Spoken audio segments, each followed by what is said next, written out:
Good morning. It's someday this week. It's Wednesday.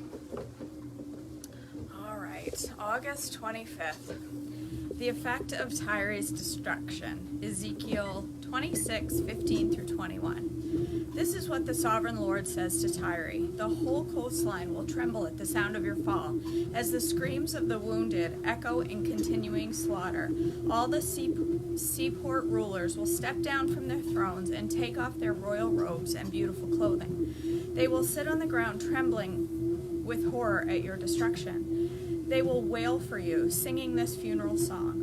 O famous island city, once ruler of the sea, how you have been destroyed, your people with their naval power, once spread fear around the world. Now the coastlands tremble at your fall. The islands are dismayed as you disappear. This is what the sovereign Lord says. I will make Tyre an uninhabited ruin. Like many others, I will bury you beneath the terrible waves of enemy attack. Great seas will swallow you. I will send you to the pit I will send to the pit those who join. I will send you to the pit to those who join.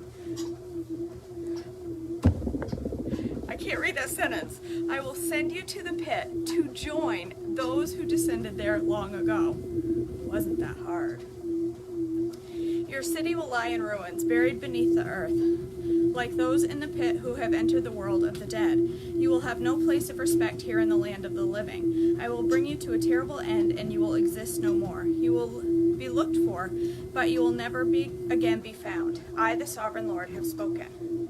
The end of Tyre's glory, Ezekiel 27:1 through 25. Then this message came to me from the Lord.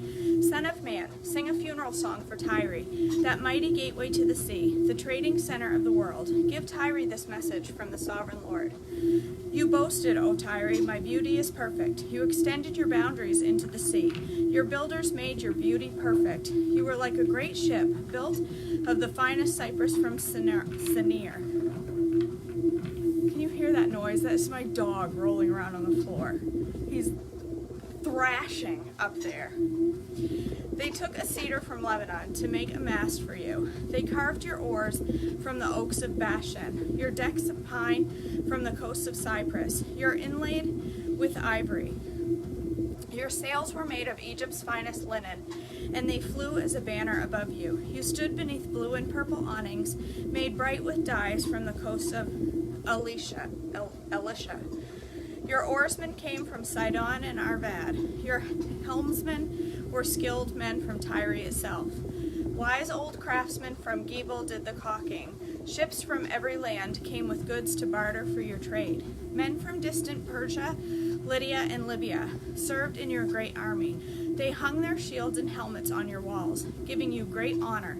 Men from Arvad and Helak stood on your walls. Your towers were manned by men from Gamad. Their shields hung on your walls, completing your beauty.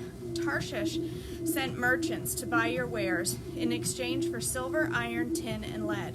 Merchants from Greece, Tubal, and Meshech brought slaves and articles of bronze to trade with you. From Beth Togarmah came riding horses, chariot horses, and mules, all in exchange for your goods. Merchants came to you from Dedan. Numerous coastlines were your captive markets. They brought payment in ivory tusks and ebony wood.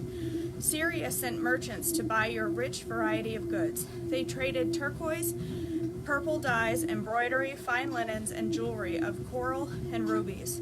Judah and Israel traded for your wares, offering wheat from Minnith figs, honey, olive oil, and balm. Damascus sent merchants to buy your rich variety of goods, bringing wine from Helbon and white wool from Zahar.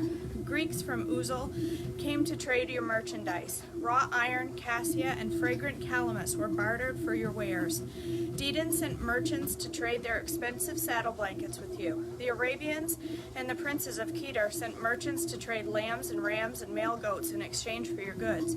The merchants of Sheba and Ramah came with all kinds of spices, jewels, and gold in exchange for your wares.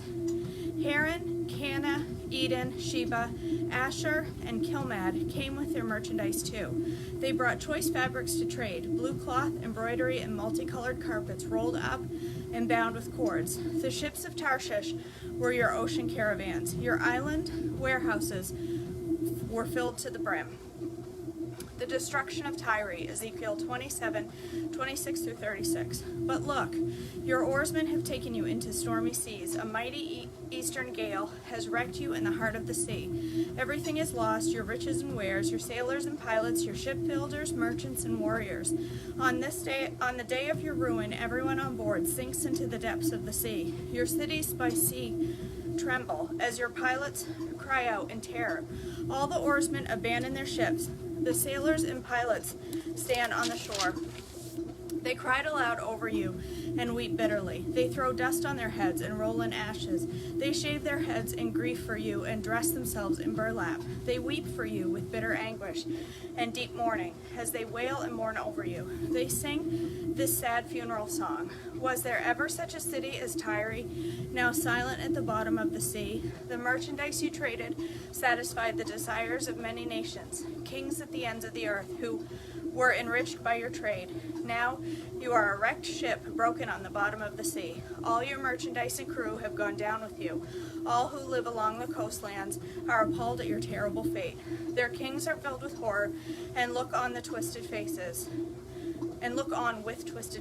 The merchants among the nations shake their heads at the sight of you, for you have come to a horrible end and will exist no more.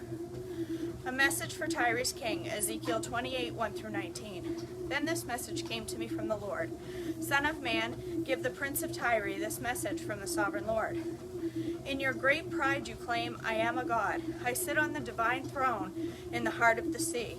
But you are only a man and not a god, though you boast that you are a god. You regard yourself as wiser than Daniel and think no secret is hidden from you. With your wisdom and understanding you have amassed great wealth, gold and silver for your treasuries. Yes, your wisdom has made you very rich, and your riches have made you very proud. Therefore, this is what the sovereign Lord says. Because you think you are as wise as a god, I will now bring against you a foreign army, the terror of nations. They will draw their sword against your marvelous wisdom and defile your splendor. They will bring you down to the pit, and you will die in the heart of the sea. Pierced with many wounds, will you then boast, I am a god, to those who kill you? To them you will be no god, but merely a man. You will die like an outcast at the hands of foreigners. I, the sovereign Lord, have spoken. Then this further message came to me from the Lord. Son of man, sing this funeral song for the king of Tyre. Give him this message from the sovereign Lord.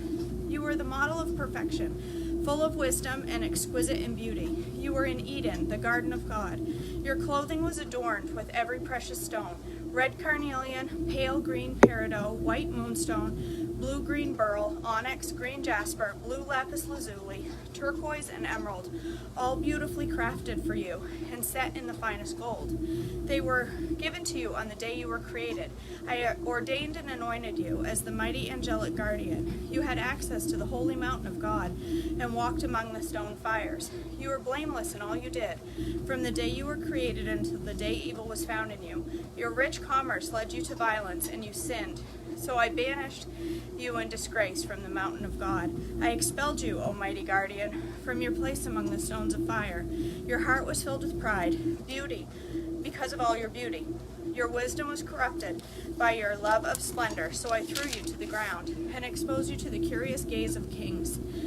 You defiled your sanctuaries with your many sins and your dishonest trade. So I brought fire out from within you, and it consumed you. I reduced you to ashes on the ground in the sight of all who were watching. All who knew you are appalled at your fate. All who knew you are appalled at your fate. You have come to a terrible end, and you will exist no more. A message for Sidon, Ezekiel 28:20 through 24. Then another message came to me from the Lord. Son of man, turn and face the city of Sidon and prophesy against it. Give the people of Sidon this message from the sovereign Lord. I am your enemy, O Sidon, and I will reveal my glory by what I do to you. When I bring judgment against you and reveal my holiness among you, everyone watching will know that I am the Lord. I will send a plague against you, and blood will be spilled in your streets. The attack will come from every direction, and your people will lie slaughtered within your walls. Then everyone will know that I am the Lord. No longer will Israel's scornful neighbors prick and tear at her like briars and thorns, for they will know that I am the sovereign Lord. Restoration for Israel, Ezekiel 28:25 through 26. This is what the sovereign Lord says. The people of Israel will again live in their own land, the land I gave my servant Jacob, for I will gather them from the distant lands where I have scattered them. I will reveal to the nations of the world my holiness among my people. They will live safely in Israel and build homes and plant vineyards. And when I punish the neighboring nations that treated them with contempt, they will know that I am the Lord their God. The fall of Jerusalem, 2 Kings 25:3 through 7, 586 BC. By July 18th in the 11th year of Zedekiah's reign, the famine in the city had become very severe, and the last of the food was entirely gone. Then a section of the city wall was broken down. Since the city was surrounded by the Babylonians, the soldiers waited for nightfall and escaped through the gate between the two walls behind the king's garden. Then they headed toward the Jordan Valley. But the Babylonian troops chased the king and overtook him on the plains of Jericho, for his men had all deserted him and scattered. My phone's falling down here. His men had all deserted him and scattered. They captured the king and took him to the king of Babylon at Riblah, where they pronounced judgment upon Zedekiah. They made Zedekiah watch as they slaughtered his sons, and they gouged out Zedekiah's eyes, bound him in bronze chains, and led him away to Babylon. Jeremiah 52:6 through 11. By July 18th in the 11th year of Zedekiah's reign, the famine in the city had become very severe, and the last of the food was entirely gone. Then a section of the city wall was broken down, and all the soldiers fled. Since the city was surrounded by the Babylonians, they waited for nightfall. Then they slipped through the gate between the two walls behind the king's garden and headed toward the Jordan Valley. But the Babylonian troops chased King Zedekiah and overtook him on the plains of Jericho, for his men had all deserted him and scattered. They captured the king and took him to the king of Babylon at Riblah in the land of Hamath. There the king of Babylon pronounced judgment upon Zedekiah. The king of Babylon made Zedekiah watch as he slaughtered his sons. He also slaughtered all the officials of Judah at Riblah. Then he gouged out Zedekiah's eyes and bound him in bronze chains, and the king of Babylon led him away to Babylon. Zedekiah remained there in prison until the day of his death. Jeremiah 39:2 through 10. 2.5 years later, on July 18th, in the 11th year of Zedekiah's reign, a section of the city wall was broken down. All the officers of the Babylonian army came in and sat in triumph at the middle gate. Nergal-Sharezer of Samgar and Nebo-Sarsekim, a chief officer, and Nergal-Sharezer, the king's advisor. My goodness. There's actually two people named Nergal-Sharezer. There's Nergal-Sharezer of Samgar and Nergal-Sharezer, the king's advisor. Wow. And all the other officers of the king of Babylon. When King Zedekiah of Judah and all the soldiers saw that the Babylonians had broken into the city and fled, they waited for nightfall and slipped through the gate between the two walls behind the king's garden and headed toward the Jordan Valley. But the Babylonian troops chased them and overtook Zedekiah on the plains of Jericho. They captured him and took him to King Nebuchadnezzar of Babylon, who was at Riblah in the land of Hamath. There the king of Babylon pronounced judgment upon Zedekiah. The king of Babylon made Zedekiah watch as he slaughtered his sons at Riblah.